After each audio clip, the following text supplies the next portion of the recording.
thank you everybody for coming to Matthew's Master Thesis Defense. I'm glad to have you all here. And so Matthew, he's been here working probably, I think, 2 years already, working on his thesis. He's from Carrollton, Texas, and he has different from a lot of you guys that have a wildlife background and came into do some applications with GIS or remote sensing. He actually comes from the GIS remote sensing part. He's in geography, so he has his Bachelor of Science in Geography from UT Austin, and then he's been very interested in applying this for environmental issues. He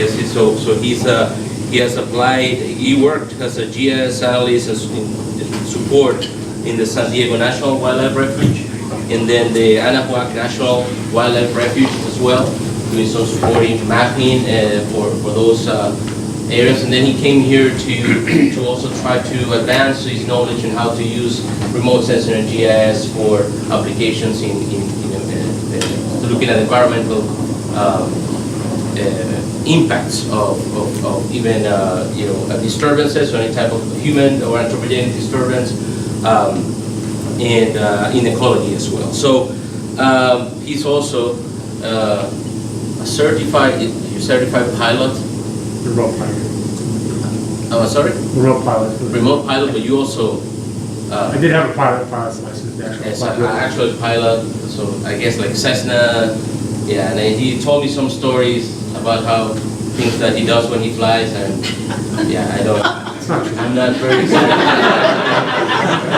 I was not very excited to, yeah. But he has done that actually, and he's a remote pilot certificate to actually fly the small commercial drones. And then, so part of his thesis is a question that comes from how can we use UAV-based technology to get images and then use those images to detect individual plants. That's what we want, and try to map these over landscape, right? So his thesis is focused on the native rangeland, as a lot of you know where that is, and it's part of our department as well. And so he's going to talk about that, about his thesis and his results, and recommendations also from his work. And after that, of course, I mean, he's going to give a 30-minute, 45-minute presentation, and then we're going to be open for questions. And then after that, we're going to have a short break, and then the committee will convene with him and further evaluate him and his performance. Okay? So, thank you, Matt. It's all yours. Been waiting for this day for a long time. So. Finally here. So let's go ahead and get started. So first, a little bit of background on what rangelands are. These are defined by being mostly arid, semi-arid lands covered with grasses, forbs, and shrubs, suitable for grazing use. They're the largest land cover type on Earth, so more than rainforests, more than organic and wetland areas. For that reason alone, there's a definite need to monitor rangelands. They're highly susceptible to any kind of climate change or any other kind of change that might come from human actions, whether it's agricultural development or urban development. One of the effects that can come from this change is invasive plant species. And one of the invasive plant species that's very common in the southern U.S. is honey mesquite. Now this is actually a native tree or shrub species on how you look at it. It's very drought tolerant, highly adaptable to different soil types because of the deep root system. But it can become detrimental to rangeland and grassland because it can overtake native grasses when disturbance is removed, that being primarily fire across the landscape. Once it is established, it can be difficult to remove. Fire can no longer be as effective on it, so it requires chemical methods of putting herbicide on it, or actually going out there, cutting it, grubbing it out of the soil, or cutting it and actually putting more herbicide on the stump. Another invasive species is yellow bluestem.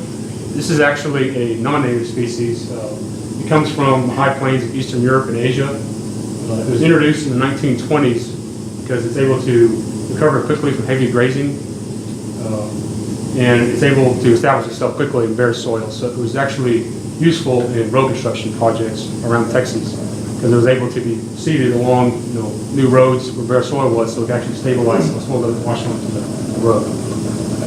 Here in Texas, it's very winter or drought hardy, and it can bloom sooner and grow taller than other native grass species. By the 1960s, it was shown to have a detrimental effect on native bird populations because it didn't attract the same kind of insects or forage for the birds. But then it also didn't have the same nutritional value for livestock. So right after that, land managers were trying to get rid of the species after they had established it 40, 50 years earlier. Like mesquite, it can take multiple management methods to get rid of it. So you can't just go out there, initially mow it, or disc it, or even burn it. The species can leave a very big seed bank in the soil. So if you go out there and cut it down, everything else around it, all you can really be doing is promoting the Bluestem to come up and it has more access to air, water, and light. A variety of the species are also called KR Bluestem or King Ranch Bluestem. The King Ranch of South Texas is one of the first places in the U.S. to actually seed this grass widespread across the land. Now let's talk about what remote sensing is. This is the acquisition of physical data from an object without actually touching it or interacting with it. So anything I'm taking a picture. So this has been done on rangelands for much of the 20th century through aircraft taking aerial photos of a site, or later in the 20th century, satellites taking images. Now in the 21st century, we're starting to see more UAVs flying out there for more specialized cases on smaller pieces of land. The advantage of using the airplane, satellites, and UAVs in these cases is that you're able to cover much larger areas than the traditional method of actually going in the field, taking measurements of vegetation. Just recent advances in the last 20 years have really kind of seen a steady increase with more access to the tools and just more tools being available to researchers. So we're seeing a pretty good rise in remote sensing applications on rangelands. One of the biggest benefits of using remote sensing on rangelands is the ability to capture multi-spectral image like that. Now this is imagery that's able to capture individual wavelengths of light within the electromagnetic spectrum. So we only see the small visible portion right there, but then it covers all the different types of electromagnetism in the atmosphere. So radio waves, X-rays, anything that comes from the sun, it comes in our atmosphere. We interact with visible light. Plants actually can interact differently with visible light in the infrared spectrum based on the health of the plant. So a healthy plant will actually absorb most of the red light that strikes it from the sun and use it for energy. And it will reflect most of the near-infrared light back into the atmosphere.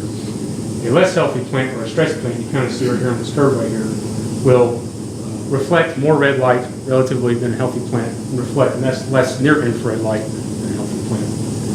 If we can get a sensor that can actually measure these individual bands of light and the amount of light reflecting off that plant in a photo, we can start coming up with a measure or a ratio of how healthy plants are across a single image.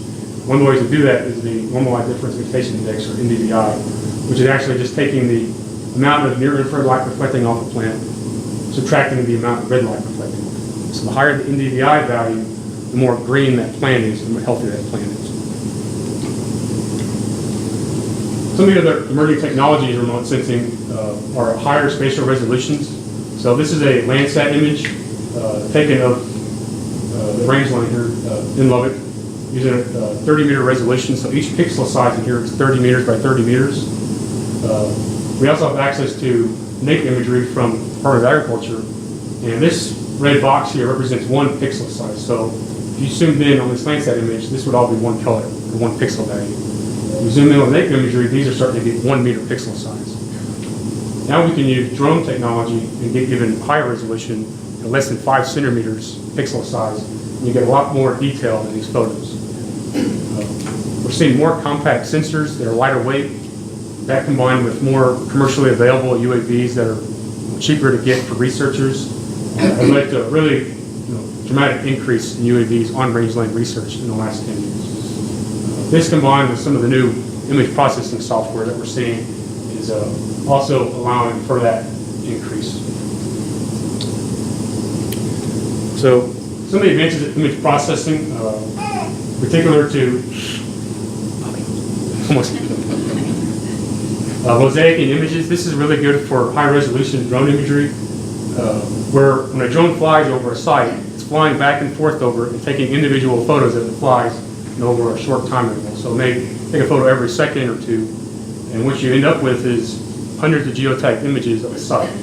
There's more programs now that can actually stitch those images together into a georeference image, which you can actually take into GIS software and put other features on it, and it's all real world accurate with the GPS tools on it. There's also been improvements in image segmentation where computer programs can look at single features in a landscape like this forest patch right here and evaluate the pixel value distribution within that feature and say, okay, this is a lot different than these other values over here or this field over here. We're going to assign a super pixel value or just kind of a general value for that patch right there and say, this forest patch right here, we're just going to call it all that one pixel value right there. So it helps clean up the noise in the imagery. So we can take this image, a segmented image, and run it through image classifiers like supervised classification, where we can actually train the data and assign specific values to pixel values. So we can look at an image of the rangeland here and saying, okay, there's a mesquite plant here. We're going to say the pixel values in there are all, fall within range of values that's mesquite. So if you see those pixel values somewhere else on the image, also call those mesquite. Or the same thing for yellow bluestem or other classes. The machine learning classifiers like random trace or vector machine are much more robust.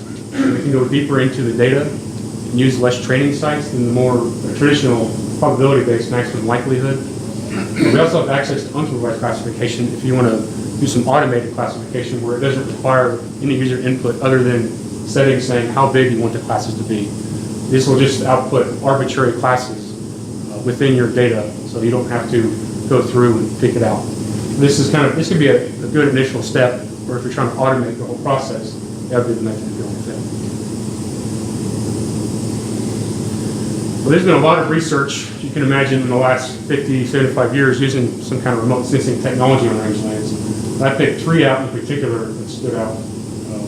50 years ago, Dr. Fish, who's actually a former faculty member here, he did a study on southern Arizona looking at aerial imagery, quantifying woody plant cover on rangeland sites, and that's actually the article right here. And he found that it was a good way to do it, but it didn't quite replace traditional methods of actually going out and counting plants on the landscape. Fast forward to more recently, Merrick and Angeli in 2012 used that 1 meter naked imagery that I mentioned before and the 30 meter Landsat imagery to begin classifying mesquite cover near Wichita Falls, Texas. They were able to get accuracy rates above a little over 90% using a pretty generalized accuracy assessment method, but the fact that it was possible means that imagery is coming along and we're going to start being able to look at mesquite trends over broader areas in this imagery. Now, if we kind of zoom into a smaller area, Cunliffe in 2016 actually used the drone to start picking out individual plant species on rangelands. And it also was able to provide above ground biomass calculations of some of the species as well. What I didn't find a lot in the literature was what are some of the factors with flying the drone that can improve accuracy. So I wanted to look at, does the time of year affect accuracy for certain species? And does the actual altitude of the drone flying, which affects the spatial resolution of the image, impact the accuracy as well? So my first hypothesis was to test whether or not seasonality, or depending on the season, does that affect mapping honey mesquite and yellow bluestem on rangeland sites? And does flying the drone lower with higher spatial resolution improve accuracy in mapping honey mesquite and yellow bluestem? So now I'm going to kind of go through the methods to my madness on how I tested those hypotheses. So the study site I used was the Texas Panhandle rangeland here in Lubbock, just the north side of campus. It's about 135 acres, and the site in general is an example of what rangelands in southern high plains can become when disturbance is removed, meaning there's no fire or any kind of grazing on the site right now. So the site has a lot more mesquite on it probably than other sites, comparable sites that actually have fire or grazing occurring. The equipment I used was a Phantom 3 professional UAV, this drone right here I'm taking. It came with an RGB camera on it, but I took that camera off and mounted a Parrot Sequoia camera on it. which is a multispectral camera capable of capturing a true color image like any other normal camera, red, green, and blue light. But then it can also capture single band images with green light, red light, near infrared light, and a narrow band red edge band of light between the red and near infrared. I use a smartphone and a tablet to actually use the Pix4D flight plan app to fly the drone. And then I use Pix4D desktop software in ArcGIS for image processing and analysis. So actually flying the drone to test seasonality, I flew the drone each season over the course of about a year, and I flew at 3 different altitudes each of those seasons. So you can kind of see here the resolution, 100 meters, the pixel size in the 100-meter image is 12 centimeters. As you get closer to the ground, the pixel size gets smaller, so it's able to pick up more detail in those images. So the second phase of the methods was actually processing data. So I flew the drone, got all the geotag photos, took those into Pix4D desktop, stitched them together, and created single band mosaics from the individual sensors that were on the Persepolis camera. So I created green image, red edge, near infrared image. Then I created the NDVI using the formula I showed earlier, using the near infrared and the red image to get that guy right there. Then I stacked these images together in one single multispectral image that had 5 bands on it. Then I created training sites on that multispectral image where I actually went in there and drew polygons around single mesquite canopies or yellow bluestem patches or patches of bare soil or patches of blue grama and up to 20 different land cover types and species. Then I segmented the image to help reduce some of the noise and kind of group the pixel values within certain features on the image to help the classifiers. So after I had the training sites, the segmented image, then I trained the classifier with those 2 outputs and created classified images using random tree, support vector machine, maximum likelihood, and then I also did an unsupervised classification method using an isolated clustering algorithm. And that gave me 4 classifiers per season, per altitude, so 48 classified images to work with. So then I wanted to look at how accurate were those images. So the images, I ended up with a classified image like this from the training sites. I took that, I reclassified it to only have 3 classes. So either everything in this image was either going to be mesquite, yellow bluestem, or something else. And that's what the image looks like down here. So all the green in here is mesquite, a little bit of this purple color is the yellow bluestem patches that were classified called yellow bluestem. Everything else was just either bare soil, some other kind of grass, or some other kind of tree. I assigned accuracy points, the points based on the actual altitude that I flew the drone. Each of the classes got the same number of points, no matter how much area it covered. So when the points were assigned on there, put on the image randomly, they were assigned the value that the pixel they fell on, the classified value. So either the point had a value of honey mesquite, yellow bluestem, or something else. Then I used the RGB image I took with the drone to actually ground truth those points and saying, did that point that fell on a pixel that classified as mesquite, was that actually within a mesquite canopy or not? Or was it within a yellow bluestem patch? I take those numbers and I end up with an error matrix where I get a user's accuracy and a producer's accuracy. The user's accuracy measures out of the total number of points that were classified as mesquite, for example, 81 of them actually were mesquite in the ground truth image. So I get a user accuracy of 81%.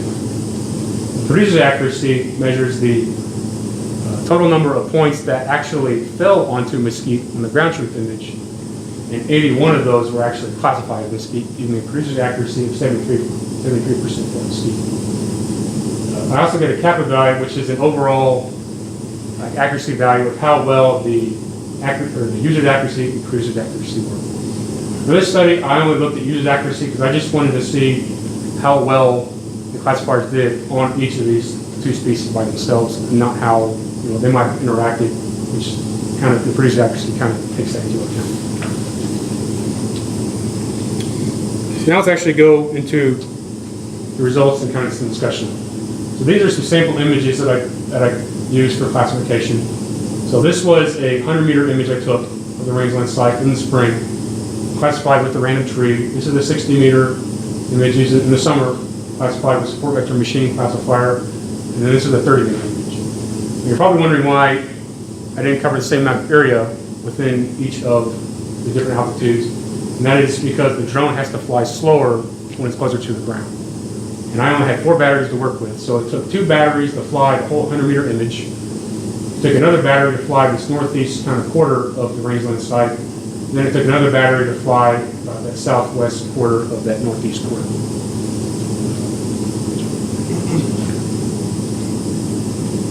So actually looking at the different factors of seasonality first, beginning with the honey mesquite, and the spring season offered the best accuracy rates for mesquite. In fact, the top 5 most accurate images I had out of those 48 images over all the altitudes and all the seasons were spring, and all those were over 83%.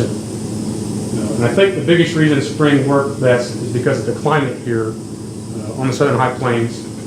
Wintertime and springtime are traditionally dry here, which means the only thing that's going to be green out there is going to be something that can be drought tolerant or access water deeper in the soil, like mesquite, which has a deep root system.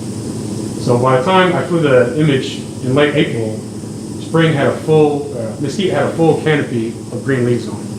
And the NDVI image that I had in the stacked image that I had really made that stand out because I had a much higher NDVI than everything else. And you start seeing a decrease from spring, summer, and fall because other species are starting to green up as well as more rain falls throughout the season. In wintertime, there was no leaf one at all, so there's really no advantage that mesquite has over other species out there. And this is kind of an example of what I'm talking about with the rainfall effect kind of in the summer. So this was taken mid-August last year, and last year was a very dry year up until about August. Only about 5 inches of rain had fallen from January to this point in August. And you can kind of see an image here that all these little dots in here are mesquite. And essentially it was the only green thing out there at the time. It was the only thing that could access water except for that little drainage area right now. Well, less than a month later, 5 additional inches of rain had fallen, and you start seeing more green patches. The grasses started greening up, forbs, and everything else started greening up there. So mesquite, no longer had a high contrast between everything else out there. So the classifiers weren't able to separate mesquite from everything else out there as well. So let's look at yellow bluestem. And the accuracy rates for yellow bluestem were pretty dismal overall. They were below 15% across all seasons with no regard to altitude or classifier. But I think it's interesting to note that the winter and spring perform better than the summer and fall. And it kind of goes back to where I said initially about yellow bluestem being more winter hardy or drought hardy. Perhaps yellow bluestem is able to withstand and retain some more of its biomass than other native species in these cooler and drier parts of the year. And it's able to stand out more in the image. So this is the patch of yellow bluestem right here in January. Most of the other grass around it is blue grama or purple 3. And it's much less biomass. So the yellow bluestem was able to stand out, the different color in that image. So these are some sample maps of user accuracy by season, with the green spots in here being mesquite and a little bit of purple being yellow bluestem. In all these images, there actually wasn't a yellow bluestem, so when you're seeing it, it's actually incorrect. But these are all the same classifier, all the same altitude. But what you start noticing here in the summer, fall, and spring, they all look pretty good in this area where the mesquite's kind of restricted to the actual mesquite canopy. But in the wintertime, you're starting to see more areas that are being classified as mesquite. And I think what's happening there is mesquite had no leaves, but I used the same training sites across all the seasons. So the picture is actually seeing through the mesquite to the ground, maybe where there's bare soil, maybe there's grass under the mesquite canopy, and they're starting to think that bare soil and grass across the image is also mesquite.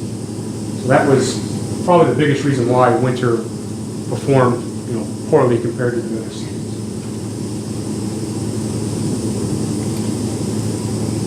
So if we look at mesquite user accuracy by altitude, it actually increased with altitude. So the lower altitude images, I think, created more noise. So the higher, smaller pixel sizes, the higher resolution, allowed the cameras to pick up more features within a mesquite tree, more different variation in pixel values. So the pixel range for mesquite at the low altitude was much higher than it probably was at the higher altitude where the resolution was lower. So I think that was one of the reasons why the 30-meter altitude had lower accuracy rates. But then also, just the way the study was carried out, I covered less area with the lower altitude flights, which meant I had fewer training sites to actually train the classifiers. So I think that could have had an impact as well. So I can't definitively say that it was just a noise, but the fact that supervised classification, the unsupervised classification performed worse at lower altitude as well tells me that maybe that lower altitude and the noise in the image confused that classifier even without training sites.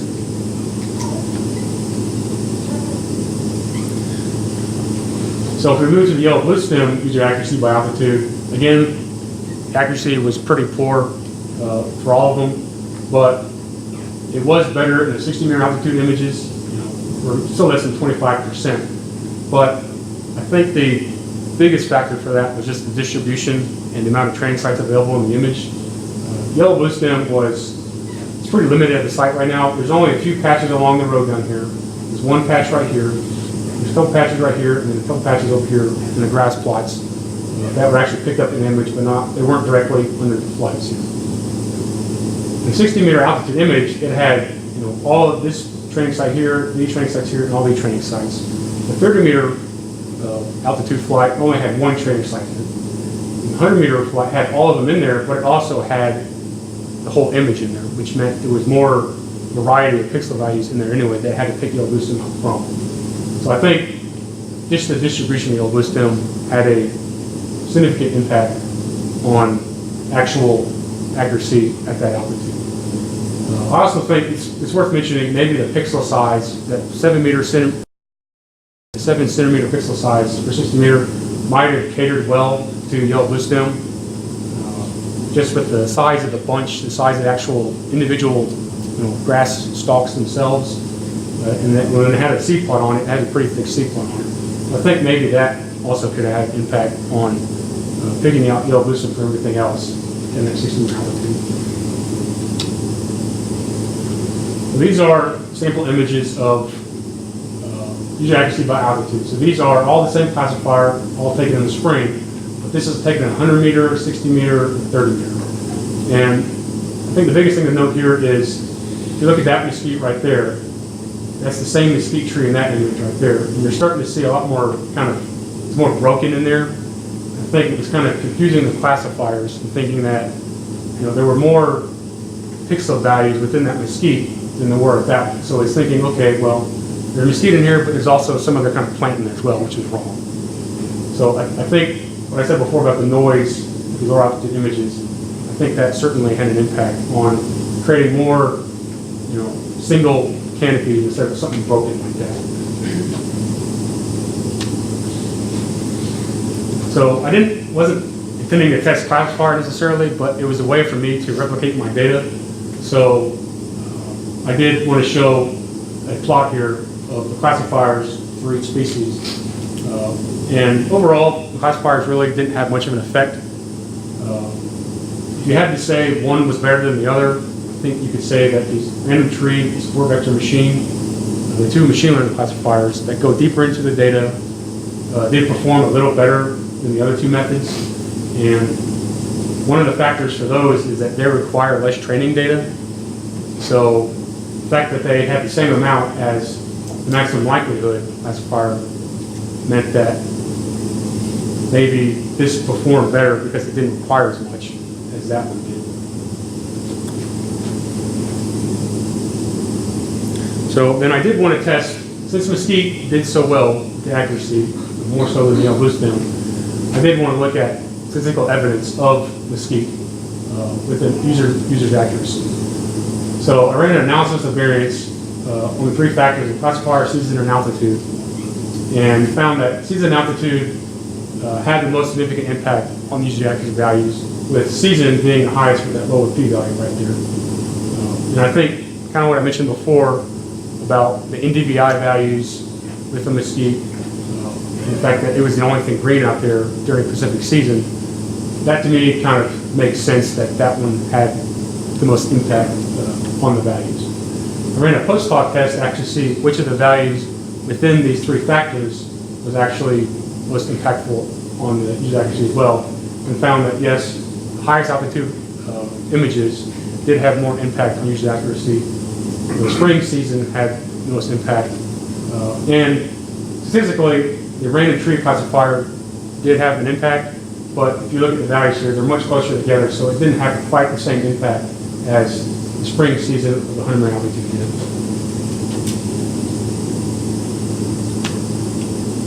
So if I go back and look at my hypotheses again, and my first hypothesizing season, yes, that does have an impact on mapping honey mesquite and yellow bluestem. Second hypothesis is a little trickier because the lower UAV altitude actually decreased mapping accuracy, and it really didn't improve the accuracy for yellow bluestem. I can't say it decreased, it just didn't improve it, but I think it's worth mentioning that I did cover less area in those lower altitudes, and I think having fewer training sites probably brought, could have brought the overall average, accuracy average, for each of the species down a little bit.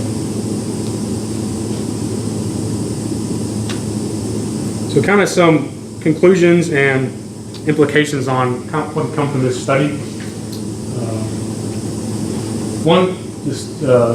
The method using the drone is able to detect mesquite from other plant species, in certain times of the year, pretty well.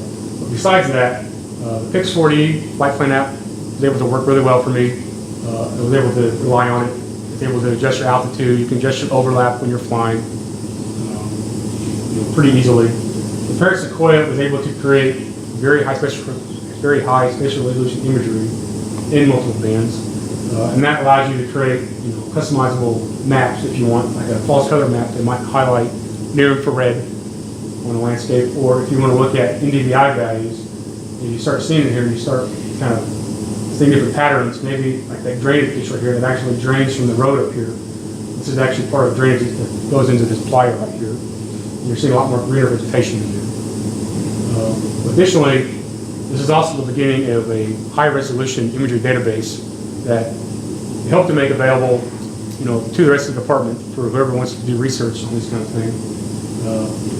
But also, it tracked some of the other studies that were going on at the rangeland site in this year that the data was taken. So some of the drawbacks of the system, it wasn't able to map the yellow bluestem very well.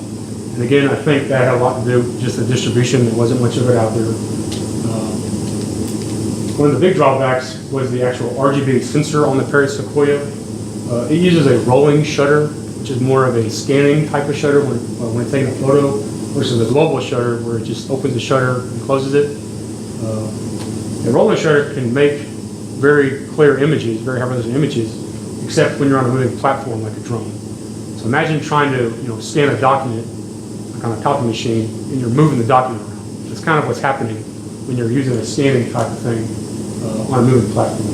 So this is an example here. This was taken with the camera that actually came with the drone, which uses a traditional global shutter. The road here is straight. Using the Parrot Sequoia rolling shutter, that road actually ends up being distorted. For that reason, I didn't use the RGB images in the actual stack images for classification. In most cases, they were good enough to use for the ground truthing, but then I also went and flew the drone with the original camera to get more accurate RGB images for ground truthing. Additionally, the multispectral images, those are nice clear images, and they mosaic together really well, but they didn't always line up with each other across each season and altitude, meaning if I wanted to overlay the 100-meter image and put the 30-meter image on top of that, the mesquite plant within each of those images may not line up exactly. And that really kind of hurt when I had to do the training sites and the accuracy assessment, because I couldn't use the exact same training site. I had to go through each image and shift that training site around a little bit to make sure the training site was on the mesquite at 100 meter, and was on the same mesquite at a 30 meter altitude. Another drawback of the system was the battery life, and that was the reason why I covered less area lower altitudes, fly slower. So the drone just didn't cover as much area with the same kind of batteries. And then lastly, the changing Faa Air Space Guidelines. When I started the study, we were actually in uncontrolled airspace. We were just right outside the 5 nautical mile buffer around the airport tower, the big airport here north of Lubbock. Right after the study ended, FAA released a new grid system, which now restricts half of the rangeland to no drone flights at all, and the other half is restricted to 100 feet altitude. And you can get around this with the waiver, which is now another step that has to be taken to continue flying drones here at the site.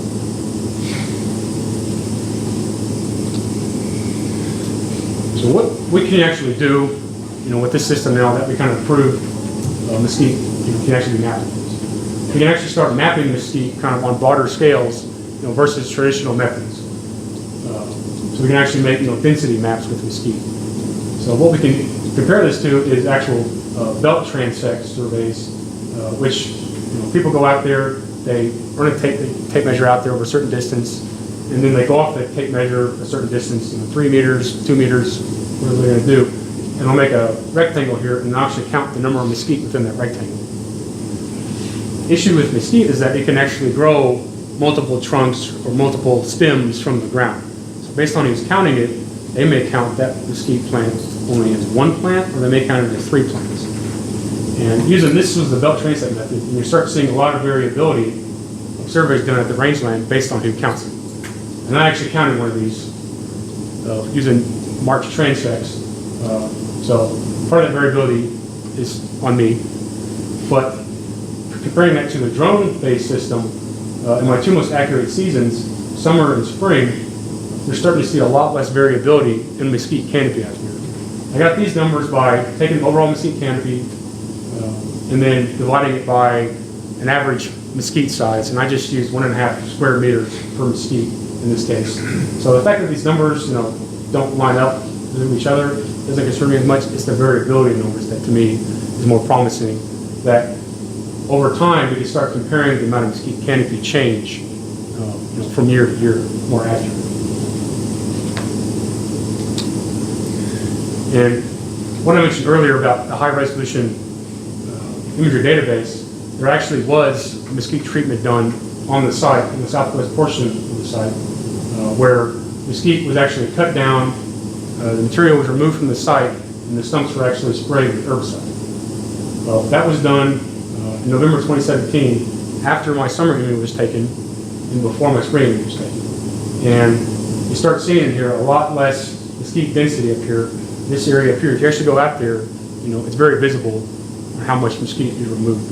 But this is a way to actually quantify that. If you track it over time, you could say, overall, we're seeing some 50% reduction in mesquite cover in the last year. Next year we saw a 40% mesquite reduction. This can help a land manager, with their budgeting and their planning. If they have mesquite on their land trying to get rid of, saying, here's how much density of mesquite we have in this area. Let's go hit this area first, next year. Or that treatment worked down here is different from that one. Maybe let's try another treatment down here and see if that's more effective. So what are kind of the next steps following this study? One would be to fly more often throughout the year. So don't just get 1 flight per season, but actually fly every month or fly every week, or however you want to do it. That's the advantage of using a drone. You can fly whenever you want to. Test other spectral bands with other sensors. So there's other sensors now that, they look at the RGB light, the visible light spectrum. They also look at near infrared, but now they're getting into more thermal infrared, which is a little bit longer wavelength than near infrared, where you can actually start looking at moisture content on the ground or in the plants. Additionally, we can start looking at other species, like Mexican feathergrass at the site. That wasn't really a species of interest for me, but just in the images, it's going through quite a growth spurt at the rangeland site there. This is actually native to some southern rangelands, but it's not very good for grazing in terms of livestock. Additionally, we can take imagery from other sites and actually kind of start evaluating other treatments there and other species of these sites. So we can go down to Toluca Lake and maybe evaluate salt cedar cover down there where they're treating it with aerial herbicides. Or look at post-fire recovery at Milcho National Wildlife Refuge, or a little bit of a landmark, where they're actually managing the landscape and using fire down there to prevent mesquite from spreading. And you see the images here, and roughly you don't see a lot of green spots out there because there's not much mesquite out there because they're actually managing it kind of a more natural way with the fire. And then finally, actually compare this UAV imagery to other high resolution imagery options like the 1 meter NAIC or some other options in the private sector, which are starting to close that gap in between that 1 meter NAIC image and the drone imagery. So within 10 years, we may have other aircraft-based imagery options or space-based imagery options that are less than half a meter, and those may prove to be more effective than a drone can. So it would be good to start looking into those now and saying, is this actually an effective option? So I kind of want to end on an interesting perspective on remote sensing. This is actually kind of more from the field of astronomy, but this was one of the last images taken by the Voyager 1 spacecraft, 1990. It went through the whole solar system, looked at different planets, Jupiter, Saturn, Uranus, Neptune. And before it turned off, astronomer Carl Sagan wanted to turn basically it's a drone in space, turn the drone around, take one last picture of Earth. And when he saw that picture come up in the press conference, he described that dot and that pixel as being a dot that everyone you ever knew, everyone you ever worked with, everyone you ever cared about lived out their lives in a pale blue dot on an image. And Earth in that image actually, I think, represents less than half a pixel in that image. So I think that's an interesting perspective on remote sensing that we don't, rangeland researchers don't ever think about, but they use the exact same science that we do. So with that, I'd like to thank my committee, Dr. Bertillo, Dr. Cox, Dr. Ritchie, Dr. Kamal Amagan. He helped me out a lot with initial processing and flying the drone, the Mookie Subedi for helping me out with the final analysis, Mark Johnson for letting me work on the translate with him and use some of his data. And there's just been a lot of other people in the last 10 years and a lot of other organizations that I've worked with. And I say 10 years because I actually started a master's degree 10 years ago. And hopefully I'm finishing what I started right now. And then finally, I'm just putting my family, who some of them are here. Y'all continue to be my inspiration, everything else I do. So my nephew James was the biggest reason, probably the biggest reason why I came to Texas Tech. When I decided to come back to school and he was here, it was the easiest decision to come to love it. So I got to be closer to him. And then my niece Bobby, who's right there at her first useless defense.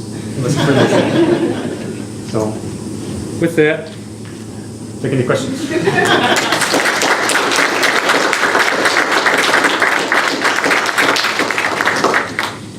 Thank you very much, Matt. So turn on the light, I think. So shield your eyes. Watch out for the baby. All right, so we'll be open for questions. One's going to be first. So, which other plants have similar values to yellow bluestem in their images? Because you mentioned some patches, but there's all pink areas that are not yellow bluestem, but they're matching it. So which? Mostly it's just other grasses out there. The yellow bluestem is in very small patches, and it's near blue grama. During training sites, I was specifically trying to target the yellow bluestem. And there's really not many other species within those patches because they're pretty robust and they crowd everything else out. But because it's so similar to grass, it was really hard to discriminate different grasses from each other, even in that low resolution imagery. So was there, when you were out there, was there an effect of mesquite size? Because you've got the big ones, and then you've got the little itty bitty ones that you end up stepping on, and they go through your shoe and all that kind of fun stuff. Do you pick those up as well when you're doing the? I think for the most part, we're probably missing some of those, which is why on the translate data, or the translate data I have, I compared the traditional method to the drone method, why my numbers are so much lower. It doesn't pick up, every little mesquite out there. So it's not picking up, it's missing potentially 20% of the canopy cover out there because it just can't pick up really small mesquite. Is wind a major issue when you're dealing with these drones? Yeah, I tried to fly when the wind below 50 miles an hour, it's going to be kind of hard here. But when I could, I tried to fly into the wind, because the biggest issue with the drone when it's flying is that it'll tilt a little bit if it's flying, perpendicular to the wind. And that can kind of cause the images to kind of be more distorted. So the images are more stretched out on one side. So I tried to fly on days when the wind was low. And I always flew roughly around like solar noon whenever I flew it. So the sun was going to be the same angle relatively above you in the sky, although in the wintertime it's definitely lower. There's nothing I can do about that. I can't tilt the Earth's axis or something like that. So what's the average size for the yellow bluestems in the NRM rangeland? How big are they? So the bunch itself is, probably that big, 20 centimeters, something like that. But then, of course, the grasses grow big and then they spread out, and they can be, half a meter or more when they kind of grow up and spread out, more. If they get flattened out for some reason, like some of them later in the year, they actually do kind of start wilting a little bit and they'll start laying more flat. So then it goes from like maybe early in the season, it's more smaller upright or something like that. And the later in the season, they actually start laying out, so they actually become a little bigger. I'm just curious about the speed of the drone. So you mentioned when you were flying lower, you had to fly slower. So how did you factor in drone speed as to whether or not it was going to impact accuracy? So thankfully, there's been a lot of research on the speed of drones, so that was something that Pix4D app kind of controlled for me. But you think about kind of the purpose of going slower is if you're driving down a highway at 60 miles an hour and you take a picture of like a mountain that's 10 miles away, it'll be a nice clear picture of the mountain. If you're driving 60 miles an hour down the highway, take a picture of a sign right next to the highway, it's going to be really blurry. So I think based on that kind of research, and then the settings in the app actually kind of predetermine that for you, that was kind of the way it went. So at the highest altitude, 100 meters, it was flying anywhere from like 12 to 15 meters per second. At the lowest altitude, it was flying more like 5 meters per second. So it's really just kind of, it's really low, it's just kind of creeping along, like almost annoyingly slow. It's like, you're going to be out here for another 30 minutes, so just keep watching me fly real slow.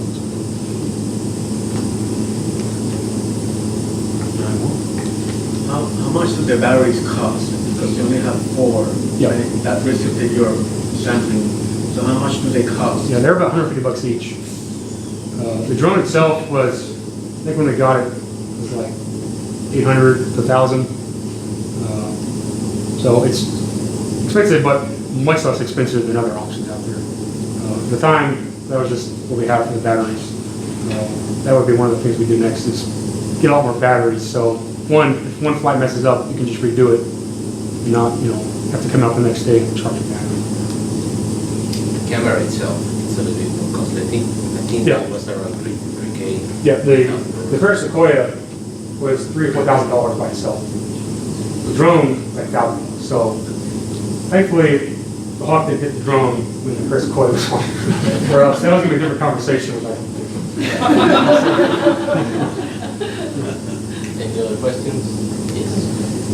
So when you were doing this on a very flat area, and with a drone, say you were going to look at juniper encroachment or something on that slope, and treatment or removal and how that changes. So is there an onboard programming with that where it would maintain an elevation flying up or down slopes to maintain like your 100-foot elevation or? That's a good question. I think it determines the elevation of like the starting point. So if you were going to be like in an area, cover a really large area with steep slopes, you potentially could have an issue with the drone getting closer to the ground. If the elevation was 50 feet higher over here than over here. If it had a GPS, I mean, it does have a GPS in it. which would match up with an elevation model Yeah. to track the terrain underneath it. Now, something I really didn't think about because I didn't have to encounter it here. But I'm just thinking of other applications where this. it can map elevation by itself using kind of an ortho imagery approach where you can use multiple images looking at a different angle of an object. So this can actually create like a digital surface model as an output, but when it's flying, I don't know if it can adjust elevation over specific points, because it takes the GPS points when you start, so it has a start point, return to that start point. So I think it's more based on that. I'll have to look at that.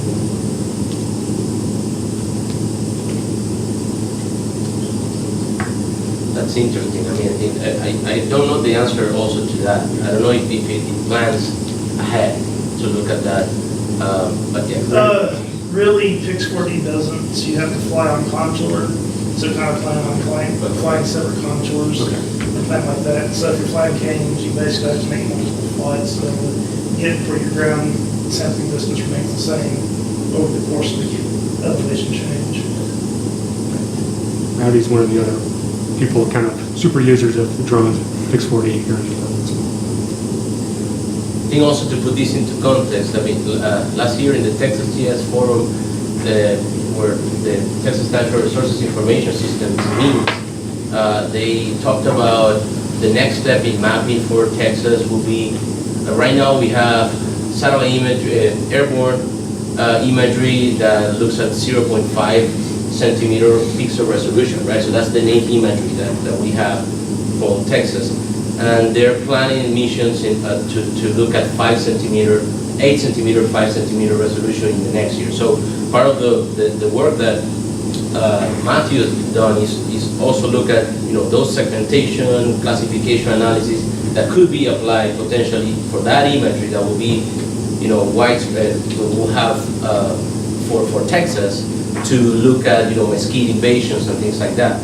The problem now that I think about is when these missions are planned, they're not planned based on the knowledge of phenology or something. So they could be a whole sector just that flew on spring, another one in the summer, another. So they don't have knowledge on how the process is. If we're actually looking at mesquite, spring is actually the best way to go, right? So we hopefully this year actually will bring this work to Texas GIS Forum, so they can also see that how the data collection, when you plan it in a specific season, actually affects what we can actually do with it, right?